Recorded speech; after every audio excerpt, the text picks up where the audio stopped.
रहमान ने एक व्हील बनाया यूजिंग स्पोक्स। स्पोक्स हमारी ये जो कनेक्टिंग रोड्स है ना व्हील की, ये है spokes. He wants to fix equal spokes in such a way that angle between any pair of consecutive spokes are equal.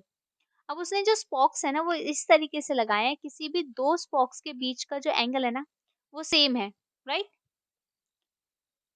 अब ये नंबर ऑफ स्पोक्स हमें गिवन है और टेबल में ये angle between pair of consecutive spokes हमें given है। हमें ये मिसिंग वैल्यूज कैलकुलेट करनी है। सो हमें पता है कि पूरे सर्कल का जो सेंट्रल एंगल होता है वो होता है 360 डिग्री, राइट। एक पूरा सर्कल 360 डिग्री होता है।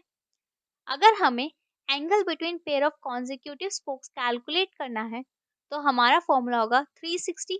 दैट मीन्स सेंट्रल एंगल को डिवाइड कर देंगे हम नंबर ऑफ स्पोक्स से, राइट। तो इक्वल पार्ट्स में डिवाइड हो जाएगा हमारा सर्कल।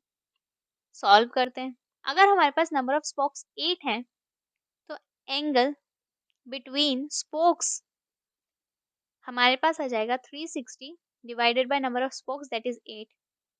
डिवाइड करेंगे ये हो जाएगा 4 और ये 5।